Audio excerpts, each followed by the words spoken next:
नमस्कार। अक्सर स्टूडेंट्स के असाइनमेंट्स सिर पर होते हैं और वर्ड के सारे फीचर्स समझना मुश्किल लगता है। तो आज हम एक ही बार में माइक्रोसॉफ्ट वर्ड के वो सारे बेसिक्स कवर करेंगे जो एक बेहतरीन असाइनमेंट बनाने के लिए जरूरी हैं। चलिए बिना देर किए शुरू करते हैं। बिल्कुल सही बात है ना। हम स्टूडेंट्स की जिंदगी की यही तो कहानी है, टाइम कम और असाइनमेंट्स ज्यादा। तो बस इसी प्रॉब्लम को सॉल्व करने के लिए हम यहाँ हैं। सीखेंगे कि कैसे वर्ड को तेजी से और स्मार्ट तरीके से इस्तेमाल करके असाइनमेंट्स को आसान बनाया जा सकता है। तो सबसे पहला सवाल, ये एमएस वर्ड आखिर है क्या भला? देखिए, सीधी सी भाषा में ये एक ऐसा जादुई टूल है, एक वर्ड प्रोसेसिंग सॉफ्टवेयर जहां हम कुछ भी टाइप कर सकते हैं, उसे सुंदर बना सकते हैं, मतलब फॉर्मेट कर सकते हैं, और अपने असाइनमेंट से लेकर जॉब के लिए रेज्यूमे तक एकदम प्रोफेशनल डॉक्यूमेंट्स तैयार कर सकते हैं। तो आज का हमारा प्लान क्या है? सबसे पहले हम वर्ड से जान पहचान करेंगे, फिर फॉर्मेटिंग का जादू देखेंगे, उसके बाद पेज और लिस्ट बनाना सीखेंगे, फिर बारी आएगी विजुअल्स और पेज नंबर्स की, और हाँ, कुछ जबरदस्त टाइम बचाने वाले सुपर टूल्स भी हैं। और आखिर में सबसे जरूरी बात, असाइनमेंट जमा करने का सही तरीका क्या है। चलिए, तो शुरू करते हैं पहले पड़ाव से, वर्ड की पहली पहचान। इसमें हम बिल्कुल जीरो से स्टार्ट करेंगे, देखेंगे कि वर्ड दिखता कैसा है और सबसे जरूरी, अपनी मेहनत को सेव कैसे करना है। जैसे ही वर्ड खुलता है, सबसे ऊपर जो ये बटन्स और ऑप्शंस की पट्टी दिखती है ना, इसे रिबन कहते हैं। सोचिए, ये एक टूल बॉक्स जैसा है। इसमें होम, इंसर्ट, लेआउट जैसे अलग अलग खाने यानी टैब्स बने हैं, और हर टैब में उसके मतलब के सारे टूल्स रखे हुए हैं। बड़ा आसान हो जाता है सब कुछ ढूंढना। और हाँ, एक बात गांठ बांध लीजिए, अपने काम को बार बार सेव करते रहना है। ऊपर कोने में वो जो छोटा सा फ्लॉपी डिस्क वाला आइकॉन है, उस पर क्लिक कर दें, या फिर कीबोर्ड पर कंट्रोल के साथ एस दबाएं। अपनी फाइल को एक अच्छा सा नाम दें और सेव। सच मानिए, ये आदत बना ली तो बहुत बड़े सिरदर्द से बच जाएंगे। चलिए अब आते हैं असली जादू पर। सेक्शन 2, फॉर्मेटिंग का जादू। यहाँ हम देखेंगे कि कैसे अपने सादे से टेक्स्ट को एक कमाल का, एकदम प्रोफेशनल लुक दिया जा सकता है। ये देखिए जरा, फर्क एकदम साफ है ना? एक तरफ है बिल्कुल बोरिंग बेजान टेक्स्ट, और दूसरी तरफ वही टेक्स्ट बोल्ड, इटैलिक और सही अलाइनमेंट के साथ कितना शानदार लग रहा है। पढ़ने में भी आसान और दिखने में भी प्रोफेशनल। बस यही तो है फॉर्मेटिंग की पावर। तो ये हैं हमारे सबसे जरूरी हथियार। फॉन्ट स्टाइल में ज्यादातर कैलिब्री या टाइम्स न्यू रोमन चलता है। साइज 11 या 12 ये बिल्कुल स्टैंडर्ड है।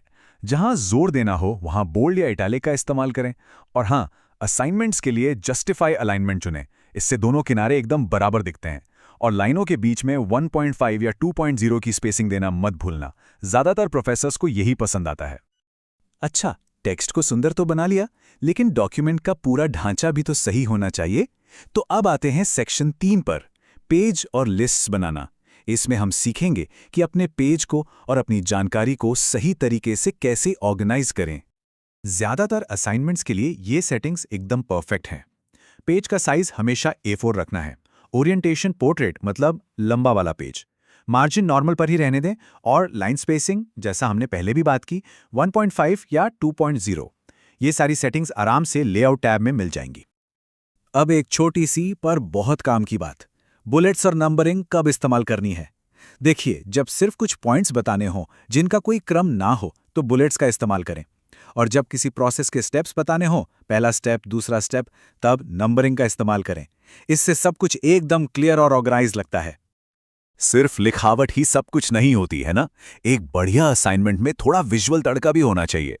तो अब चलते हैं चौथे सेक्शन की ओर, विजुअल्स और पेज नंबर्स। देखते हैं कि अपने डॉक्यूमेंट को और भी जानदार कैसे बनाया जाए।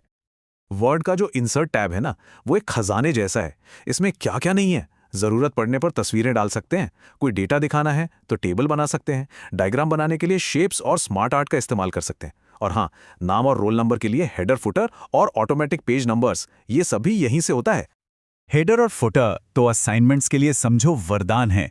बस एक बार अपना नाम, रोल नंबर या असाइनमेंट का टाइटल इसमें डाल दीजिए, और फिर देखें कमाल, ये हर पेज पर अपने आप छप जाएगा। बार बार लिखने की कोई झंझट ही नहीं। ओके, अब हम आ गए हैं मेरे सबसे पसंदीदा हिस्से पर। Section 5, time saving super tools. ये वो सीक्रेट हथियार हैं जो असाइनमेंट बनाने के टाइम को आधा कर सकते हैं। सच में ये असली गेम चेंजर हैं। तो सवाल है कि क्या कुछ ऐसी ट्रिक्स हैं जो हमारा कीमती समय बचा सकती हैं? जवाब है हाँ, बिल्कुल हैं। चलिए देखते हैं ये कौन सी जादुई ट्रिक्स हैं जो घंटों का काम मिनटों में कर सकती हैं।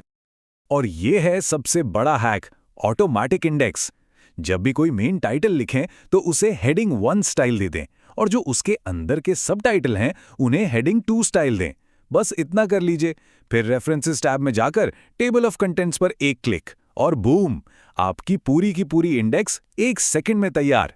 कोई मैनुअल काम नहीं। और सब कुछ हो जाने के बाद जमा करने से ठीक पहले रिव्यू टैब को बिल्कुल मत भूलना। यहां का स्पेलिंग एंड ग्रामर चेक आपकी सारी छोटी मोटी गलतियां पकड़ लेगा और वर्ड काउंट से यह भी पता चल जाएगा कि असाइनमेंट वर्ड लिमिट के अंदर है या नहीं। ये एक तरह से फाइनल प्रूफ रीडिंग है। तो लीजिए, हमारा असाइनमेंट लगभग तैयार है। अब हम आते हैं आखिरी और सबसे जरूरी पड़ाव पर। सेक्शन 6, असाइनमेंट जमा करने का सही तरीका। असाइनमेंट तो बन गया, बहुत बढ़िया। पर अब सवाल यह है कि इसे सबमिट कैसे करना है? क्या बस वर्ड फाइल भेज दें? नहीं, इसका एक प्रोफेशनल तरीका है। चलिए देखते हैं। हमेशा याद रखें, असाइनमेंट को हमेशा पीडीएफ बनाकर ही भेजना है। अब सवाल है क्यों? क्योंकि पीडीएफ आपकी सारी मेहनत, सारी फॉर्मेटिंग को लॉक कर देता है। इसका मतलब चाहे कोई भी इसे किसी भी कंप्यूटर पर खोले, ये बिल्कुल वैसा ही दिखेगा जैसा आपने बनाया था। कोई फॉन्ट नहीं बदलेगा, कोई इमेज नहीं हिलेगी। और ये मत सोचिए कि पीडीएफ बनाना कोई मुश्किल काम है। ये तो बच्चों का खेल है। बस फाइल मेन्यू में जाएं, सेव एज पर क्लिक करें। नीचे सेव एज टाइप वाले ड्रॉप डाउन में से पीडीएफ को चुनें, फाइल को नाम दें और सेव दबा दें। बस आपकी सबमिशन रेडी पीडीएफ तैयार है। तो ये थे MS वर्ड के वो सारे जरूरी बेसिक्स जो हर स्टूडेंट को पता होने चाहिए। अब जब इन पर पकड़ बन गई है तो सोचने वाली बात यह है कि अगला कौन सा एडवांस फीचर सीखा जाए जिससे डॉक्यूमेंट्स बाकियों से बिल्कुल अलग और शानदार दिखें। संभावनाएं बहुत हैं।